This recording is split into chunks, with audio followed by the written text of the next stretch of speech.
pangalan nyo? Victoria E. Castro. Ilan taon na po kayo? 80. Kamusta po yung asawa nyo? Okay naman, kaya lang tamad nang maglakad. Ando na lang lagi nakaupo sa tomba-tomba, nanonood ng TV, higa na naman. Pagka tinawag mo, kakain, saka talang babangon. Pag hindi mo tatawagin, tamad nang bumangon. Ako po si Marites Mangawan, mag 50 years old. Ako po ay isang single parent, naglalabada, plancha, o linis ng bahay. Kasama ko po dito ang aking anak na bunso at 4 na apo. Herminia Soliera po. Ang edad ko po, 85. Dito lang po ako sa bahay. Kasi ho, lagi kong masakit ang tuhod ko, hindi na ho ako nakakalakad ng malayo. Dito lang po ako sa bahay. Ako si Jose Dennis Miranda Clemente, 53 years old, single, nakatira sa Tabang, Plaridel, Bulacan, walang trabaho sa kasalukuyan. Nag-aalaga po ako ng nanay ko na 93 years old. Simula po kasi nung nagkasakit siya ng COVID, hindi na po bumalik yung normal na lakas niya nung kamukha nung bago siya magka-COVID. Ngayon po, bedridden na siya, nandun po sa loob. Doon na rin kumakain sa may kama niya. Ano pong pangalan nyo? Nora po. Kamusta po ang buhay? Hindi mahirap. Wala po nagkukunan. Ano po yung nangyari po sa asawa at anak nyo? Siya po na-aksidente. Siya po na-stroke po kaming dalawa. Ano po yung pagsubok na hinaharap nyo po sa araw-araw? Nagasa sa araw-araw.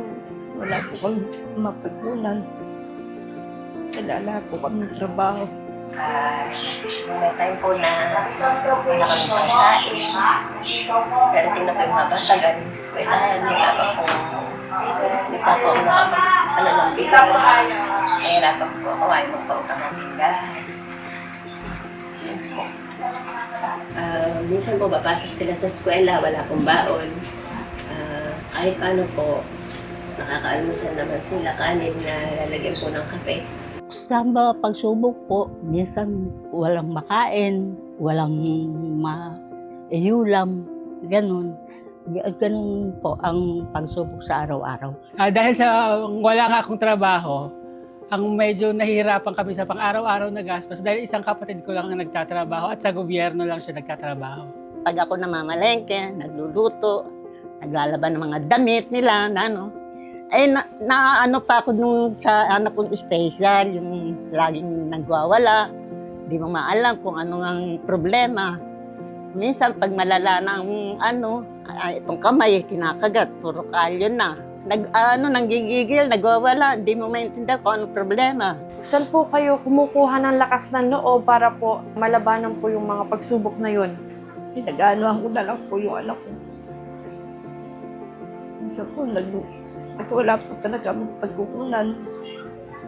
May mga kaibigan po ako nang nagbibigay po sa amin para po may pagkustos.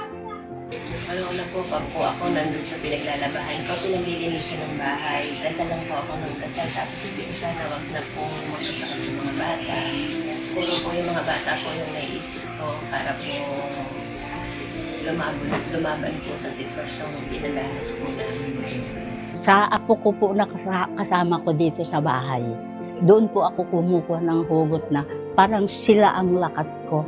Kasi wala po akong asawa. 3 ho anak ko, namatay na ho 2. Isa na lang po ang anak ko. Ang kasama ko dito, yung 2 pong apo ko. Yun doon po ako kumukuha ng lakas. Sila na lang ang kaligayahan ko, mapaglaba ko sila, mapagluto ko po sila. Yun na lang po ang kaligayahan ko sa buhay ko. Dahil naman po nanay namin yung inaalagaan namin, lahat po ng makakaya namin, gagawin namin para magtagal namin siyang makasama. Nagdadasal ako.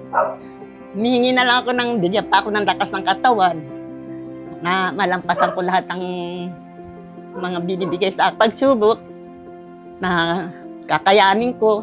Total, nagdadya naman siya. Hindi naman niya pababayaan siguro. Ano po yung magpapasaya sa inyo ngayong Pasko?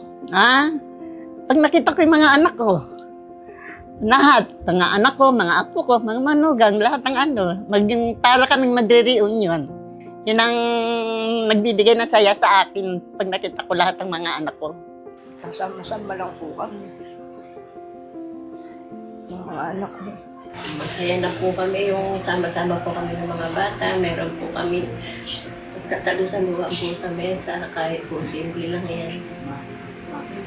Masaya na po kami. Masaya po ako dahil kasama ko yung mga apo ko, tsaka mga ibibigay sa amin, marami kami natatanggap. Siguro po basta magkakasama pa rin kaming pamilya at kasama pa rin po namin yung nanay ko na kahit 93 years old na siya at bedridden, andito pa rin siya kasama namin. Upang makapagbigay ng ngiti sa ating mga kababayan, ay may munting regalo ang Smiles. Mula sa akin at sa aming pamilya, maraming salamat sa tulong na ipinabot ng Smiles. Maraming salamat po. Marami po salamat sa Smile. Yung tapos ko ganito po, may natatanggap po kami. Maraming salamat po sa araw na ito, sa biyaya po na ipinagkaloob po ninyo sa akin at sa aking pamilya. Hindi ko po ito makakalimutan. Diyos na po ang bahala sa inyo. Maraming salamat po. Nagpapasalamat ako sa una sa Diyos, pangalawa sa inyo, kapag bibigay niyo ng tulong. Malaking tulong po sa amin to. Maraming salamat sa Smile na dumating dito, na nagbigay sa amin ng mga regalo at mga pagpapala, biyaya.